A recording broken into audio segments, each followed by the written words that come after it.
So guys, defiant Niger military has closed their airspace. They said they are not bowing down to the ECOWAS pressure. We all know that the ultimatum that was given to them by ECOWAS elapsed yesterday, and they've come out to say that they've closed their airspace, meaning that any plane that is seen up will be shot down. Take a look at this. The coup leaders have now closed the country's airspace until further notice, citing the threat of military intervention from their neighbors. Flight tracking website Flight Radar 24 is showing that there are currently no aircraft in Niger's skies. The West African group of countries, ECOWAS, earlier warned it will use force if President Mohamed Bazoum was not reinstated by Sunday.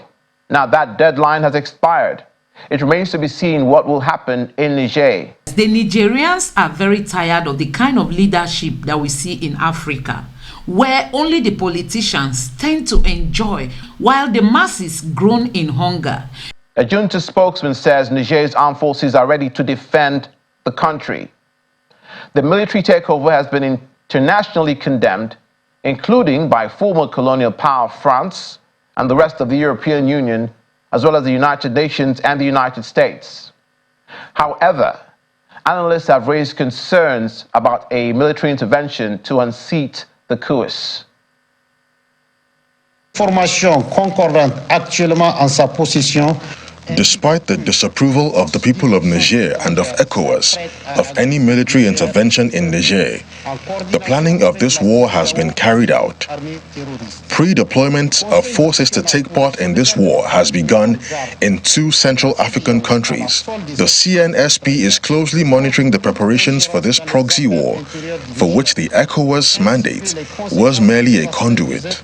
The CNSP is calling national and international opinion to witness and asserts that any state from which military action is directed against Niger will be considered a co-belligerent.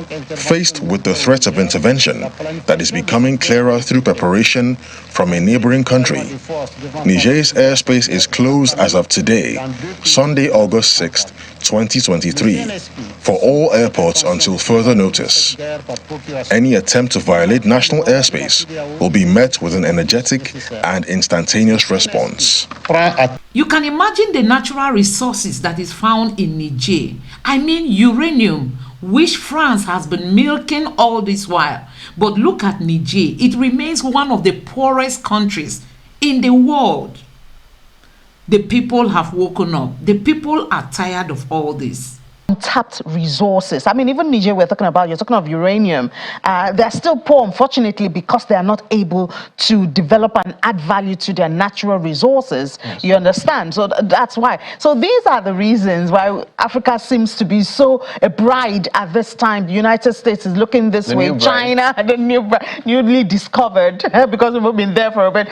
China is looking this way. Now Russia, and Russia is really serious. You know, following that meeting that they had in St. Petersburg a couple of weeks ago. Okay. Guess what? You have Russian Export Center coming to Nigeria. Right. You Africa, not Nigeria, Africa. Okay. Re-Congress Foundation, the State Development Corporation, Russian Union of Industrialists and Entrepreneurs, all Russian non-governmental organization of small and medium enterprises, among others. So you have both the government, the public sector, and the private sector coming to feast in Africa. These are the days when Africa should know its strengths, know what it's offering, and know the price it is going to pay for Russia or any other country that's coming to do business on the continent. In practical terms, Ini, is this like a silver lining in the cloud that this conflict has opened up an opportunity, if at the end of the day this conflict is resolved, that Africa will really benefit now from Russian investment? Yeah, it should be, Olumide, it should be, but I have to tell you that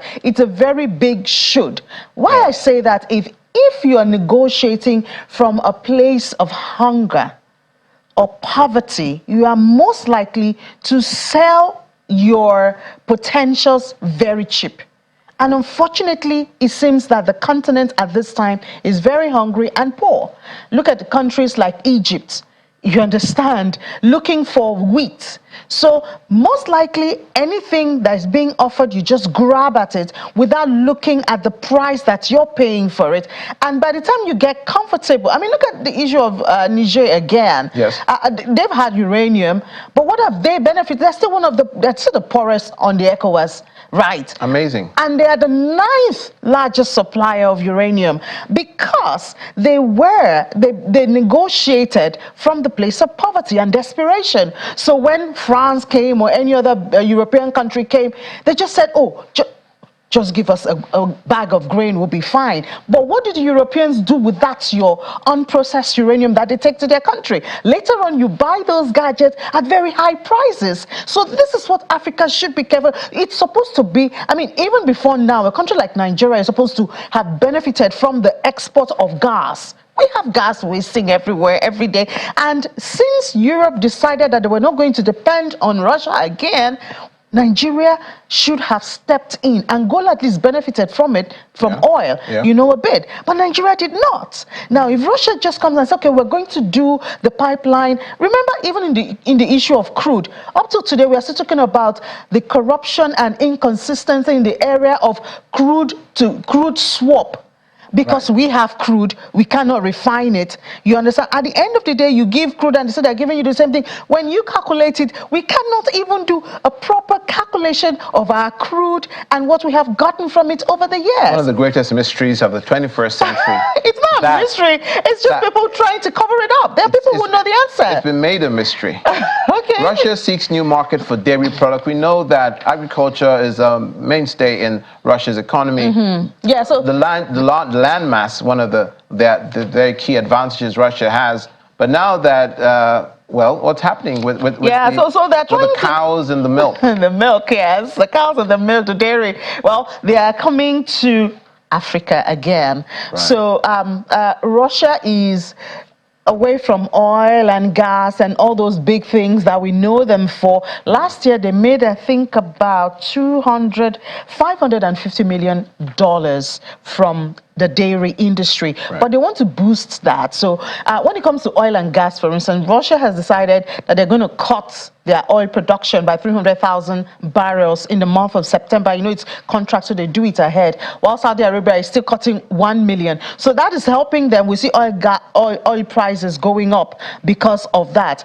But, you know, outside that, they also need more money because obviously some of their customers are off their purchase list because of the sanctions and the threat of sanctions. So they're looking at dairy now. And since that's not on the sanction list, you know, because it's food and food item. So they're going into new markets, and those new markets include Africa, Morocco, South Africa, Egypt. You know, those are the countries that they are targeting now majorly with their dairy. So what the government is doing, already the government has spent about 11 billion rubles to support dairy export. So it was an industry that was going down before now because the exporters had issues with logistics.